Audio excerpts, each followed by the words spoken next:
ಇವ್ರೆ ಕೇಳಿದ್ರೆ ಪಾಪ ಇವ್ರು ಏನು ಮಾಡ್ತಾರೆ. ನಾನು ಅಟ್ಲೀಸ್ಟ್ ನಾನು ಅದಕ್ಕೆ ನಾನು ಒಬ್ಬನೇ ಬಂದಿದ್ದು. ಬೇರೆಯವರು ಸುಮ್ಮನೆ ನನ್ನ ಭಯ ಪಡೋದು, ನಾನು ಇದೆ ಅದು ಕೇಸ್ ಆಗುತ್ತೆ ಈ ಕೆಲಸ ಭಯ ಪಡ್ತಾರೆ. ಅದಕ್ಕೋಸ್ಕರ ಬೈರಂಗ್ ಹೇಳೋಣ, ಅಟ್ಲೀಸ್ಟ್ ದಾಖಲೆ ನೋಡೋಣ. ಎಸ್ಪೆಷಲಿ ಏನು ಅಶ್ಲೀಲ ವಿಡಿಯೋ ಸಿಕ್ಕಿದೆ ನೋಡಿದರೆ ಇನ್ನೊಂದಾಗಿದೆ. ಸುಮೋಟೋ ಕೇಸ್ ಪ್ರಕರಣ ದಾಖಲಾಗಿ ತನಿಖೆ ಮಾಡಬಹುದು. ತನಿಖೆ ಮಾಡಿ ಸ್ವಲ್ಪ ಸ್ವಾಮೀಜಿನ ಜೈಲಿಗೆ ಕಳಿಸ್ತೀನಿ. ನೀವು ಚಿತ್ರದುರ್ಗ ಸ್ವಾಮೀಜಿನ ಜೈಲಿಗೆ ಕಳಿಸ್ತೀನಿ ಸಾಗರ್. ಇದು ಎಷ್ಟು ಗಂಭೀರವಾದ ಅತ್ಯಾಚಾರ ಇದೆ. ಒಂದು ಮಹಿಳೆ ನೋಡ್ತೀನಿ ನಾನು, ಒಂದು ಅಸಹಾಯಕ ಮಹಿಳೆ ನಿರಾಕರಿಸ್ತಾ ಇದೆ, ಬೇಡ ಬೇಡ ಅಂತ ಹೇಳ್ತಾರೆ. ಇವನು ಅದು ವಿಕಾರ ಇನ್ನೂ ಬಹಳ ಬಹಳ ವಿಚಿತ್ರವಾಗಿಲ್ಲ ನಡ್ಕೊತಾರೆ. ನಾನು ಯಾರು ಕೇಳಿಸ್ತಾರ ಅವ್ರು ಯಾರು ಮಾಡಿದ್ರು. ಇದು ಬಹಳ ಗಂಭೀರವಾದಂತ ವಿಚಾರ. ಚುನಾವಣೆ ಬರುತ್ತಾ ಸರ್? ನಾಳೆ ಚುನಾವಣೆ ಬೇರೆ ಇದೆ ಸರ್. ಅವ್ರಿಗೆ ಬಿಟ್ಟಿದ್ದಾರೆ. ಚುನಾವಣೆ ಮೇಲೆ ಪರಿಣಾಮ ಬೀರುತ್ತಾ ಸರ್? ಇಲ್ಲ ಬೇರುತ್ತೆ ಅಂತ ನನಗೆ ಅನಿಸಿದೆ. ಯಾಕೆಂತಂದ್ರೆ ಅನೇಕರು ನಾವು ಇದೆಲ್ಲ ನೋಡಿದ್ಮೇಲೆ ನಾವು ಪ್ರಚಾರಕ್ಕೆ ಹೋಗಲ್ಲ ಅಂತ ಹೇಳಿದ್ದಾರೆ. ಇದೆಲ್ಲ ನೋಡಿದ್ರು ಕೆಲವು ಪ್ರಮುಖವಾದಂಥವ್ರೆ ಹೇಳ್ತಿದ್ದಾರೆ, ನಮಗೆಲ್ಲ ನೋಡಿದ್ವಿ ನಾವು ಇನ್ನು ಪ್ರಚಾರಕ್ಕೆ ಆಗಲ್ಲ, ನಾವು ಹೋಗಿ ಡಿಫೆಂಡ್ ಮಾಡ್ಕೊಳಕ್ಕಾಗಲ್ಲ. ನಮ್ಮನೆಯಲ್ಲೂ ಹೆಣ್ಮಕ್ಳಿದ್ದಾರೆ. ಇದು ಬಹಳ ಇದು ಸೀರಿಯಸ್ ಆದ ವಿಚಾರ. ಈಗ ವಿಡಿಯೋ ಸಿಕ್ಕಿರೋದಿತ್ತ ಯಾರು ಕಂಪ್ಲೇಂಟ್ ಕೊಡಬೇಕು ಅಂತ ಹೇಳ್ತೀವಿ. ಇಲ್ಲ, ನೀವು ಸುಮೋಟೋ ರಿಜಿಸ್ಟರ್ ಮಾಡ್ತೀವಿ. ಸ್ವಯಂ ಪ್ರೇರಿತ ಪ್ರಕರಣ ಇದು. It is crime against government. ಇದನ್ನ ಸುಮೋಟೋ ಪ್ರಕರಣಕ್ಕೆ ಏನೋ ಒಂದು ಮಹಿಳೆ ಯಾರೋ ಹೇಳಿಕೆ ಕೊಡೋದು, ನೂರಾರು ಜನ ಪ್ರಕರಣ ಇರೋದ್ರಿಂದ ಇದನ್ನು ಗಂಭೀರವಾಗಿ ಪರಿಗಣನೆ ಮಾಡಬೇಕು. ಈ ಪ್ರಕರಣದಲ್ಲಿ ಯಾರು ಅಪರಾಧಿಗಳು ಪತ್ತೆ, ನಾನು ಯಾರು ಅಂತ ಹೇಳಕ್ ಹೋಗಲ್ಲ. ಯಾಕಂದ್ರೆ ನಾನು ಗೊತ್ತಿಲ್ಲ, ನಾನು ಹೇಳಕ್ ಹೋಗಲ್ಲ. ಅದನ್ನ ಫೋಟೋನಲ್ಲಿ ಎಡಿಟ್ ಮಾಡೋದು, ಬೇರೆ ಬೇರೆ ಏನೋ ಟೆಕ್ನಾಲಜಿ ಬಳಸ್ಬೋದು ಅಂತ ಹೇಳ್ತಾರೆ. ಏನೇ ಅದು ಬಹಳ ದೊಡ್ಡ ಅಪರಾಧ ಎಸಗಿದ್ದಾರೆ. ಯಾರು ಸರ್ ಮತ್ತೆ ಎಸಗಿರೋದು? ನನಗೆ ಗೊತ್ತಿಲ್ಲ. ಮತ್ತೆ ಹೆಂಗ್ ಕೇಸ್ ಮಾಡ್ಬೇಕು? ಅಲ್ಲ, ಕೇಸ್ ಹೇಳ್ತೀನಿ. ಈಗ ನಾನು ಇಷ್ಟೇ ಹಾಗೆ ಹೇಳಿದ್ರು. ದೇವರಾಜ ಅವರು ಓಪನ್ ಆಗಿ ಹೇಳಿದ್ರು ನನ್ನ ಹತ್ರ. ದೇವರಾಜ ಅವರು ಸಂಗೀತಾಶ್ವರ ಓಪನ್ ಆಗಿ ಹೇಳಿದ್ರು. ಅವರು ನನಗೆ ಯಾರಿಂದ ಬಂತು ಅಂತ ಹೇಳಿದ್ದಾರೆ. ದೇವರಾಜಗೌಡ ಓಪನ್ ಆಗಿ ಹೇಳಿದ್ದಾರೆ. ನಿನ್ನೆ ಅವರೇ ಪ್ರೆಸ್ ಬಿಟ್ಟಿತ್ತು. ಅವರೇನಿಲ್ಲ, ಓಪನ್ ಆಗಿ ಹೇಳಿಲ್ಲ. ಸ್ವಾಮಿ ನಾನಲ್ಲ ಅವರು ಅಲ್ಲ, ಹಿಂದೆ ಹೇಳಿರೋದು ನೀವೇ ಒಂದು ಅವರ ರೈಟಿಗೆ ಕೊಟ್ಟಿರುವಂತದ್ದಿದೆ, ಕೊಡ್ತೀನಿ ನಾನು. ಅವರೇ ಹೇಳಿರೋದು. ಅದೇ ವ್ಯಕ್ತಿ ಬಂದು ನೋಡಿ, ಮೊದಲನೇ ನಮಗೆ ಮೊದಲನೇ ಸಾಕ್ಷಿ ದೇವರಾಜರು. ಮೊದಲನೇ ಸಾಕ್ಷಿ ನಮಗೆ ದೇವರಾಜ. ಎಲ್ಲ ಸರ್ಕಲ್ ಅಲ್ಲಿ ವಿಡಿಯೋನ ಅನಾವರಣ ಮಾಡ್ತೀನಿ ಮುಂಚೆ ಮೊದಲನೇ ಸಾಕ್ಷಿ, ಈಗ ನಾ ಡಿಸ್ಪ್ಲೇ ಮಾಡ್ತೀನಿ ಸಾಕ್ಷಿ. ಅದು ಈಗ ಏನ್ ಮಾಡಿದ್ದಾರೆ, ಯೂಟರ್ನ್ ತಗೊಂಡಿದ್ದಾರೆ. ನೀವು ಅವ್ರನ್ನೇ ನೀವು ಮೊದಲನೇ ಸಾಕ್ಷಿ ಅಲ್ಲಲ್ಲ, ಒಳ್ಳೆ ಚೆನ್ನಾಗಿತ್ತಲ್ಲ. ಅವ್ರ ಹೇಳಿಕೆಗಳಿದಾವಪ್ಪ. ಸಮಗ್ರ ತನಿಖಾಧಿಕಾರಿ ಏನು ಗೊತ್ತಿಲ್ಲದಿದ್ದು ಇವನು ಯಾರು ರಾಮೇಶ್ವರ ಇವನ್ನ ಎಲ್ಲೋ ಕೊಡ್ಕೊಂಡು ಹಿಡ್ಕೊಂಡ್ ಬರ್ತಾರೆ. ಎಲ್ಲೋ ಸುಮೋಟೋ ಕೇಸ್ ದಾಖಲೆ ಮಾಡ್ಕೊಂಡು ಮಾಡಬಹುದು ಅಂತ. ಖಂಡಿತ ಈ ಪ್ರಕರಣದಲ್ಲಿ ಸುಮೋಟೋ ತನಿಖೆ, ಯಾಕೆಂದ್ರೆ ಬಹಳ ಗಂಭೀರವಾಗಿ ಯಾರು ಮಾಡಿದ್ದಾರೆ ಏನು ಅನ್ನೋದು ಅವರೇ ವಿಡಿಯೋ ಏನೀಗ ಅಶ್ಲೀಲ ವಿಡಿಯೋ, ಹೌದು, ಅತ್ಯಾಚಾರದ ದೃಶ್ಯಗಳಿದ್ದಾವೆ. ಸುಮೋಟೋ ಪ್ರಕರಣ ದಾಖಲೆ ಮಾಡೋದು ತನಿಖೆ ಆಗಿ ಯಾರು ಈ ಕಲ್ಪ್ರಿಟ್ ಇದ್ದಾರೆ ದೊಡ್ಡ ಶಿಕ್ಷೆ ಹಾಕಲೇಬೇಕು. ಅದಕ್ಕೆ ನಾನು ದೇವರೇ ಮಾಡಬೇಕು. ದೊಡ್ಡ ಮೊದಲನೇ ಸಾಕ್ಷಿ ದೇವರಾಜ. ಅವರು ಇವತ್ತು ಅದು ಇದು ಉಲ್ಟಾ ಹೇಳಿದ್ರೆ ಅದಕ್ಕೆ ಅವರು ರಾಜಕೀಯ ಕಾರಣಕ್ಕೆ ಉಲ್ಟಾ ಹೇಳ್ತಾರೆ. ದೇವರಾಜೇಗೌಡನೇ ಮೊದಲು ಅದನ್ನ ಹೇಳ್ತಾ ಬಂದಿದ್ದಾರೆ. ಎ.ಟಿ. ರಾಮಸ್ವಾಮಿ ಅವರು ಇದನ್ನು ಮಾಡಿದ್ರಲ್ಲ, ಆ ಸಂದರ್ಭ ಯಾರು ಒಬ್ಬ ಕಾರ್ತಿಕ್ ಅನ್ನೋ ಪ್ರಕರಣ ಸಂದರ್ಭ ಡ್ರೈವರ್ ಪ್ರಕರಣ ಸಂಬಂಧಪಟ್ಟಂತೆ ಅಲ್ಲಿಂದ ಶುರು ಆಗ್ತದೆ. ಎಲ್ಲಿಂದ ಬಯಲಾಯ್ತು ಈ ವಿಡಿಯೋಗಳು ಎಲ್ಲಿಂದ ಬಂತು ಅನ್ನೋದ್ರ ಬಗ್ಗೆ ಅವರಿಗೆ ಹೆಚ್ಚು ಗೊತ್ತಿರೋದು. ಅವರಿಬ್ಬರಿಗೆ ಗೊತ್ತು ಹೆಚ್ಚು. ತನಿಖೆ ಮಾಡಲೇಬೇಕು, ಇದಕ್ಕೆ ನ್ಯಾಯ ಕೊಡಿಸಲೇಬೇಕು. ನ್ಯಾಯ ಕೊಡಿಸಿದ್ದು ಈ ಅಪರಾಧಕ್ಕೆ ಒಂದು ಶಿಕ್ಷೆ ಆಗಲೇಬೇಕು. ಇದು ನನ್ನ ಒತ್ತಾಯ. ಬಹಳ ಜನ ಇದ್ರ ಬಗ್ಗೆ ಮಾತಾಡಿ ಭಯ ಪಡ್ತಾರೆ. ಏನೋ ಒಂದು ಅವ್ರಿಗೆ ರಕ್ಷಣೆ ಇದೆ, ಕೋಟಿ ರಕ್ಷಣೆ ಇದೆ ಅನ್ನೋ ಅಂಥದ್ದೆಲ್ಲ ಭಯ ಇದೆ. ಪತ್ರಿಕೆಯವರು ಕೂಡ ಆಗೋದಕ್ಕೆ ಪ್ರಕಟಣೆ ಮಾಡೋಕ್ಕೂ ಭಯ ಪಡೋದಕ್ಕೋಸ್ಕರ ನಾನು ಇವತ್ತು ಪತ್ರಿಕಾಗೋಷ್ಠಿ ಅದಕ್ಕೆ ನಾನು ಹೆಸರು ಹೇಳ್ತಾ ಇಲ್ಲ. ಈಗ ನೀವು ಪತ್ರಿಕೆಯವ್ರು ಕೇಳಬೇಕು, ನೀವು ಎಸ್ ಪಿ ಅವ್ರು ಕೇಳಬೇಕು. ನಾನೊಂದು FIR ರಿಜಿಸ್ಟರ್ ಆಗಿದೆ ಅಂತ ಹೇಳಿದ್ರು. ಹೇಳಿದ್ದು ಅವರು ಹೇಳಿದ್ದು. ನಾನು ಜಿಲ್ಲಾಧಿಕಾರಿಗಳ ಹತ್ರ ಮಾತಾಡ್ತೀನಿ.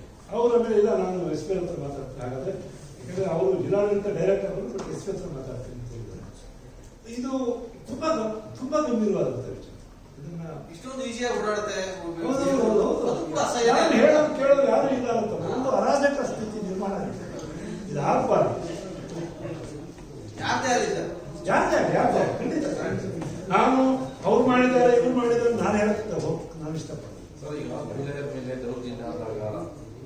ನಾನು ಕೆಲವರು ಹೇಳಿದ್ರು, ಕೆಲವು ವಿಚಾರದಲ್ಲಿ ಏನ್ ಮಾತಾಡಿದ್ರೆ ಕೆಲವು ಫೋಟೋಗಳನ್ನು ನೋಡಿದ್ರೆ ನಮಗೆ ಒಂಥರ ಇವು ಮನೆಗಳ ಹಾಕ್ತವಲ್ಲ, ಮನೆಗಳಲ್ಲಿ ಏನಾಗ್ಬೋದು, ಆತ್ಮಹತ್ಯೆಗಳು ಆಗ್ಬೋದು ಅಂತ ಶುರು ಆಗಿದೆ, ಡೈವರ್ಸ್ಗಳಾಗ್ಬೋದು, ಏನೇನು ಆಗ್ಬೋದು ಅಂತ ಭಯ ಕೂಡ ಇದೆ. ಅದಕ್ಕೆ ನಾವು ಈ ಪ್ರಕರಣವನ್ನು ನಿರ್ವಹಿಸಲಿಕ್ಕೆ ನಾವು ತುಂಬಾ ಎಚ್ಚರದಿಂದ ನಿರ್ವಹಿಸಬೇಕು. ಇದನ್ನು ಪ್ರಕರಣ ಅಂತ ಬಿಡಲ್ಲ, ಇವರು ಹೇಳ್ತಾ ಇರೋದು ಈ ಪ್ರಕರಣ ನಾವು ಕೈ ಬಿಡಲ್ಲ.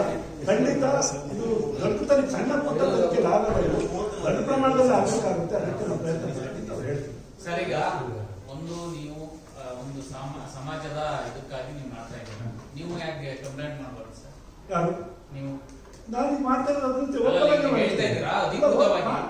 ಸಂದರ್ಭ ಬಂದ್ರೆ ಮೊದಲನೇ ವಿಚಾರ ಯಾರು ಇದನ್ನ ಮಾಡ್ತಾರೆ, ನಾನು ಅವ್ರಿಗೆ ಇದನ್ನ ಕಳಿಸ್ಬಿಟ್ಟು ವಿಡಿಯೋ ಕಳಿಸ್ಬಿಟ್ಟಿದ್ದೀನಿ.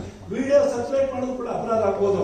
ಆದ್ರೆ ನಾನೇ ಅಡಿಷನಲ್ ನಾನೇ ಅವ್ರು ನನ್ನ ಮೇಲೆ ಏನಾದ್ರು ಕೇಸ್ ಹಾಕ್ತೀನಿ ನಿನ್ಗೆ ಎಲ್ಲಿಂದ ಬಂತು ಅಲ್ಲಿಂದ ಶುರು ಆಗ್ತಾ ಹೋಗ್ಬೋದು. ನಾನೀಗ ವಿಡಿಯೋ ಕಳಿಸಿದ್ರೆ ಕೂಡ ಆಲ್ಮೋಸ್ಟ್ ಒಂದು ರೀತಿಯ ಕಂಪ್ಲೇಂಟ್ ಅದು. ಬೇರೆಯವರು ವಿಡಿಯೋ ನನಗೆ ಕಳ್ಸಕ್ಕೆ ಎದುರು ಕೊಡ್ತಾರೆ ಬೇರೆಯವರು. ನಾನು ಈಗ ಅಡಿಷನಲ್ ಎಸ್ಪಿಗೆ ಕೊಟ್ಟಿದ್ದೀನಿ. ನಾನು ಈಗ ಮೊದಲನೇದಾಗಿ ಇಡೀ ರಾಜ್ಯಾದ್ಯಂತ ಈ ಪೆನ್ ಡ್ರೈವ್ ಅನ್ನೋದು ವಿಚಾರ ದೊಡ್ಡ ವೈರಲ್ ಆಗಿ ಜಿಲ್ಲೆ ಮರ್ಯಾದೆ ಹಾಳಾಗ್ತಿದೆ. ಇಷ್ಟೆಲ್ಲ ಆದ್ರೂ ಕೂಡ ಜಿಲ್ಲಾಡಳಿತ ಪೊಲೀಸರು ಏನು ಇದ್ರ ಬಗ್ಗೆ ಸಣ್ಣ ನೀವು ಪತ್ರಿಕೆ ಪ್ರಶ್ನೆ ಕೇಳಬೇಕೀಗ. ನೀವು ವಿಡಿಯೋ ನೋಡಿ, ಯಾರಾದ್ರೂ ಬಾಯಿ ಬಿಡದರೆ ಇದ್ರೆ ಆಗಲ್ಲ ಮಾತ್ರ. ಇದು ಇಷ್ಟು ಸಹಿಸ್ಕೊಂಡಿರ್ಬಾರ್ದು. ಭೀಮಾ ವಿಜಯ್ ಎಸ್ ಇದೆ ಸರ್, ಕೋರ್ಟ್ ಆರ್ಡರ್ ಇದೆ. ನೀವು ಇಷ್ಟೆಲ್ಲ ನಾವು ಸಹಿಸ್ಕೊಂಡಿರ್ಬಾರ್ದು. ನೋಡಿ, ತುಂಬಾ ಇದು ತುಂಬಾ ಗಂಭೀರ ನೋಡಿ. ಸಮ್ಮತಿ ಇದ್ದಂತ ಬೇರೆ ಮಾತನಾಡ ವಿಡಿಯೋ ಮಾಡ್ಕೊಳ್ಳೋದಿಲ್ಲ. ಇದು ವಿಕೃತ ಏನೋ ಉದ್ದೇಶ ಏನು? ಬ್ಲಾಕ್ ಮೇಲ್ ಮಾಡೋ ಉದ್ದೇಶ ಅಥವಾ ನಿಮ್ಗೊಂದು ರಾತ್ರಿಯೆಲ್ಲ ಹಾಕೊಂಡು ಈ ಬ್ಲೂ ಫಿಲ್ಮ್ ನೋಡ್ಕೊಂಡು ಮಜಾ ಮಾಡ್ತಾರೆ, ಅದ ಮನಸ್ಥಿತಿ. ಈಗ ನಾಳೆ ಚುನಾವಣೆ ನಂದು ಫೋಟೋದಲ್ಲಿ ಏನೋ ಎಡಿಟಿಂಗ್ ಮಾಡಿ ಏನಪ್ಪ ಟೆಕ್ನಿಕಲ್ ಏನು ಮಾಡೋದು ಆತದ್ದೇನೋ ಮಾಡಿದ್ದಾರೆ.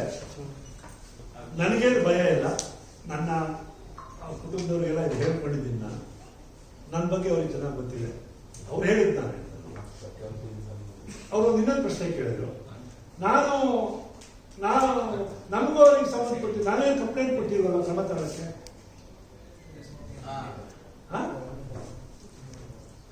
ಸಮ್ಮತಿ ಇದೆ ಅಂತ ಆಯ್ತು. ನಮ್ಗೆ ನಾನೇನು ಕಂಪ್ಲೇಂಟ್ ಅವ್ರು ಹೇಳ್ತಾ ಇರೋದು ಅವ್ರಿಗಿಂತ ವಿಡಿಯೋ ಹಂಚಿತು ಅಂತ ಅದ್ರ ಮೇಲೆ ಹೆಚ್ಚು ಮಾಡ್ತಾರೆ. ಇದು ತಪ್ಪು ಅಂತ ಅನಿಸ್ತಾ ಅದ್ರ ಬಗ್ಗೆ ಹೆಚ್ಚು ಹೇಳ್ತಾ ಇಲ್ಲ, ಹಂಚಿದ್ರ ಬಗ್ಗೆ ಮಾತಾಡ್ತಾರೆ.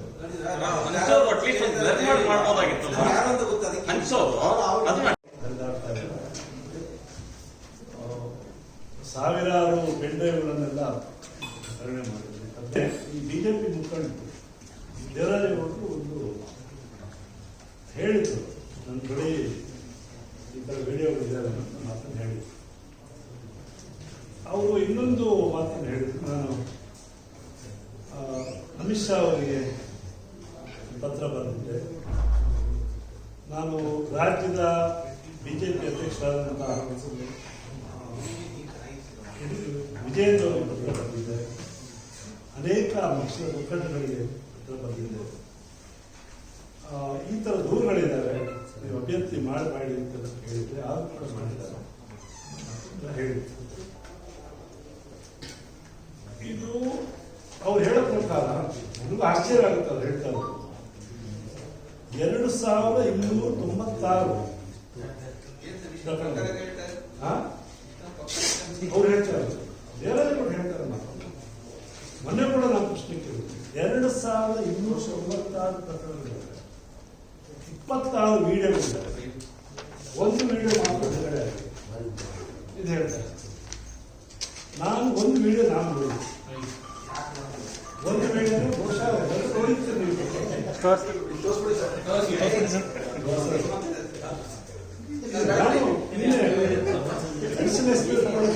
ನಾನು ಮೆಡಿಸಿನ್ ಎಕ್ಸ್ಪೀರಿಯನ್ಸ್ ಕೂಡ ನಾನೇ ನಿಜ ಆಗಲ್ಲ. ದೇವರಾಜೇಗೌಡ ಹೇಳಿರುವ ಪ್ರಕರಣ ನಿಜ ಆಗಲ್ಲ. 2296 ಪ್ರಕರಣ ಅಂದ್ರೆ ಬಹುಶಃ ಇದು ಇಡೀ ಇಂಡಿಯಾದಲ್ಲಿ ಬರಲ್ಲ.